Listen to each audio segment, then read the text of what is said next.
Hetty Green ate cold oatmeal for breakfast every morning of her adult life. Not because she couldn't afford a stove, but because heating it cost money she had already decided not to spend. By the time she died in 1916, she controlled a fortune estimated at somewhere between $100 and $200 million, a sum that made her, by a wide margin, the wealthiest woman in America, perhaps the wealthiest in the world. She wore the same black dress until it disintegrated into threads. She refused to pay for heat in her own apartment through New York winters. And when her son Ned injured his leg as a boy, she spent so long searching for a free clinic to avoid paying for treatment that the injury worsened past the point of saving, and the leg was eventually amputated. She had more money than she could have spent in 40 lifetimes, and her body never once stopped behaving as though the next famine was already on its way up the stairs. Hetty Green was not insane, and she was not simply cheap. She was running a survival program that had outlived the conditions it was built for, the same program, in a milder, more disguised form, still running underneath nearly every modern argument about overspending, debt, status, and the strange, persistent feeling that no number is ever quite enough. For the overwhelming majority of human evolutionary history, resource availability was not a number on a screen. It was unpredictable, seasonal, and frequently catastrophic. A band that encountered abundance, a successful hunt, a fruiting season, an unusually generous harvest, faced a choice with no modern equivalent: consume now, or attempt to preserve a portion against a future that nobody could forecast with any reliability. The humans who survived long enough to reproduce were disproportionately the ones whose nervous systems leaned hard toward the second option, treating any windfall as a temporary anomaly rather than a stable new baseline, and treating the impulse to keep accumulating as something closer to biological alarm than a personal preference. This wasn't greed in any moral sense. It was the same caching instinct visible in squirrels burying far more acorns than any single winter requires, a hedge against an unknown future written directly into behavior, because the animals that hedged survived disproportionately more often than the animals that assumed today's abundance would simply continue. The economists Sendhil Mullainathan and Eldar Shafir spent years documenting exactly how this hedge against scarcity wiring behaves under modern conditions. And their research, published in a body of work examining cognitive function under resource pressure, produced a finding that should unsettle anyone who has ever judged a person's financial decisions as a simple failure of discipline. Studying sugarcane farmers in rural India, workers who receive the bulk of their annual income in a single lump sum after harvest, then experience genuine scarcity in the months leading up to the next one. They administered identical cognitive tests to the same farmers at 2 points in the cycle, once while flush with post-harvest cash, once while genuinely strapped before the next payment arrived. The difference in performance was equivalent to roughly 13 IQ points, comparable to the cognitive impairment caused by a full night of lost sleep. Scarcity wasn't simply uncomfortable. It was consuming so much mental bandwidth, automatically and below conscious awareness, that everything else, judgment, planning, patience, operated with measurably less processing power left over to use. This is the invisible architecture sitting underneath nearly every modern money problem that gets diagnosed, lazily, as a failure of willpower. The scarcity tracking system evolved to manage caloric and material resources under conditions of genuine, survival-relevant unpredictability. It was never built to distinguish between an actual famine and a checking account sitting $40 below the threshold that triggers the same neurological alarm. The body does not check the calendar before deciding it's threatened. A bank notification at 11 at night. Screen light cutting through a dark bedroom. Account balance sitting lower than expected. The chest tightens. Breath shortens. Sleep becomes harder to find. And none of it is an overreaction by the standard the system was designed under. It is the correct response to genuine resource scarcity, fired by a brain that has no internal mechanism for recognizing that this particular scarcity is a temporary, fully recoverable gap rather than the leading edge of a famine.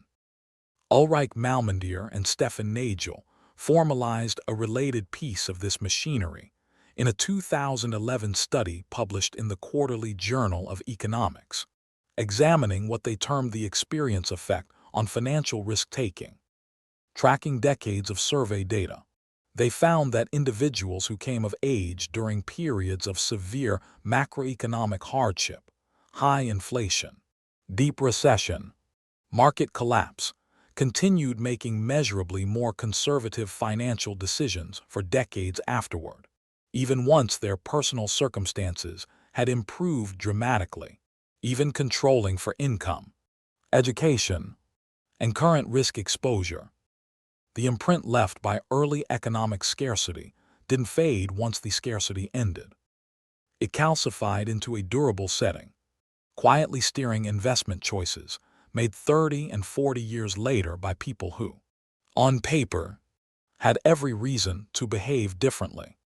Hetty Green's own formative years included the death of her mother, a difficult relationship with a wealthy but emotionally withholding father, and an upbringing steeped in stories of financial ruin among the merchant families surrounding her in Quaker New Bedford. The imprint set early. It never reset. Not once. Across 7 decades and $200 million. Pause here is where the mechanism splits into a second, more socially dangerous branch, because resource scarcity was never the only survival currency our ancestors were tracking. Status was a survival resource too, every bit as concrete as calories, because social rank determined access to mates, alliances, protection, and priority in moments of genuine crisis. A low-ranking member of a band faced materially worse odds than a high-ranking one, independent of any single resource shortage. Robert Sapolsky's decades of field research on wild baboon troops in Kenya demonstrated, through direct measurement of stress hormones across hundreds of individual animals, that cortisol levels track social rank instability with striking precision. Animals experiencing unstable or declining status show chronically elevated stress hormone levels comparable to, and in some measures exceeding, animals facing genuine resource shortage. The body, in other words, does not meaningfully distinguish between "I might not eat" and "I am losing status relative to my rivals." Both register as the same category of threat, processed by the same ancient circuitry, demanding the same urgent corrective action. This is the mechanism Thorstein Veblen named, without the neuroscience to back it, in his 1899 work on conspicuous consumption, the observation that a significant share of human spending exists not to satisfy material need, but to signal relative position, to broadcast rank to a social audience whose good opinion once translated directly into survival advantage. Veblen was describing leisure-class New York at the turn of the century, but the mechanism he identified is older than money itself, older than agriculture, written into a status monitoring system that evolved across 1,000,000 years in bands of perhaps 50 people, where everyone's rank was visible to everyone else at all times, settled through direct observation rather than purchase. That system was never built for an environment of credit limits and abstracted comparison. Picture the specific moment it misfires. A woman standing at a checkout counter, a new handbag in a glossy box on the belt in front of her, the card reader's small chime confirming a purchase, that will arrive on a statement in 3 weeks she has not yet allowed herself to think about. The rank monitoring circuitry that fires in that moment is identical, neurochemically, to the circuitry that once told hunter-gatherer woman she needed to secure visible status within her band before winter made alliances a matter of survival. The bag is not really about the bag.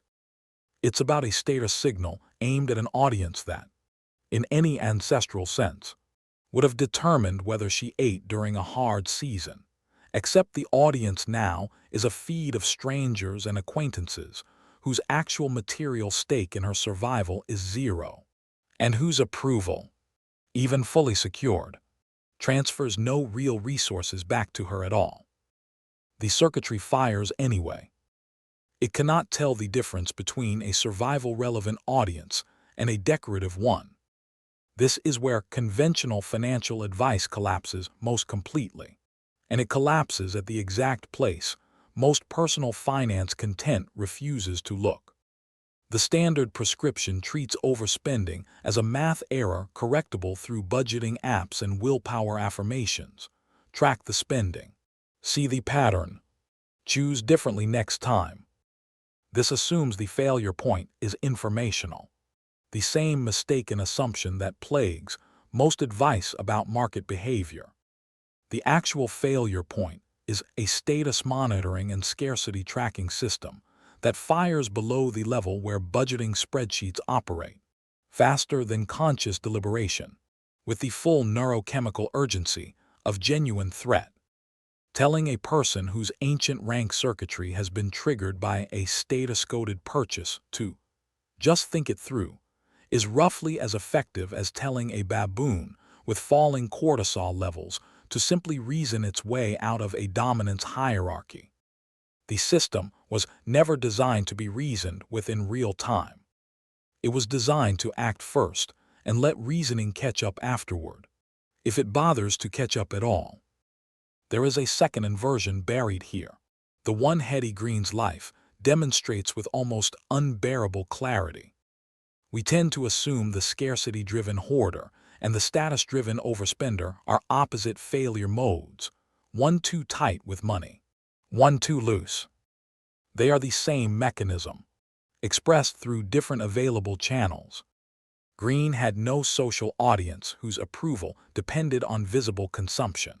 The merchant world she operated in respected ruthless accumulation, not display. So her ancient threat response system found its outlet in compulsive saving rather than compulsive status spending. A modern equivalent operating inside a status-saturated environment would express the identical underlying alarm through visible acquisition instead. Different costume, same engine. Neither person is malfunctioning. Both are running an inherited program with perfect fidelity, in an environment the program was never built to interpret correctly. The leverage available here is not spend less or save more, because both instructions assume the bottleneck is decision quality rather than system design, the same category error every motivational financial framework makes.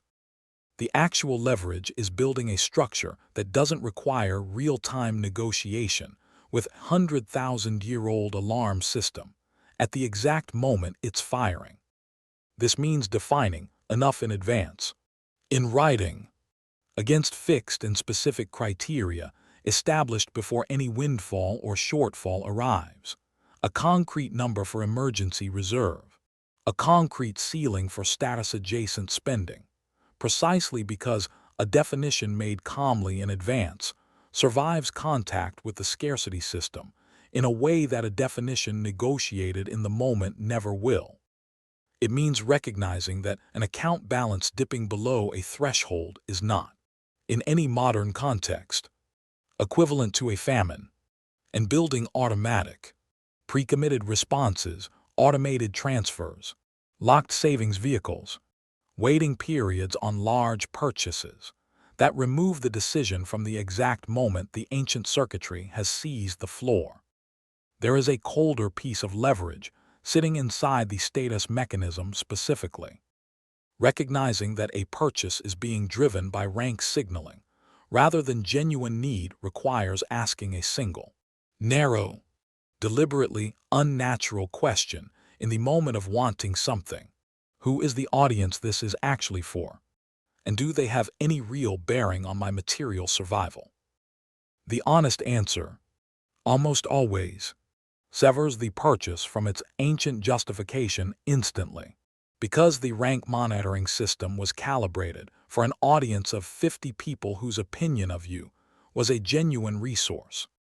It was never calibrated for an audience that cannot see you, doesn't know you, and would not feed you regardless of what you bought.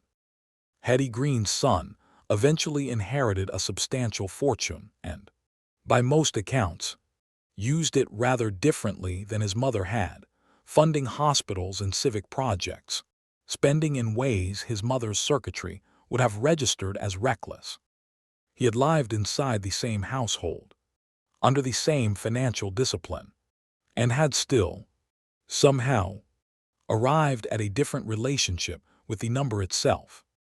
The imprint that calcified in Hetty never calcified the same way in him, which suggests the program, however ancient, is not a life sentence, only a default, waiting for someone to notice it's running and build something deliberate on top of it before it builds the rest of the decision on its own. She died alone in her son's New York apartment, the wealthiest woman of her era, having spent 70 years preparing for a famine that her own fortune had made structurally impossible. The oatmeal was always cold. The money never warmed it.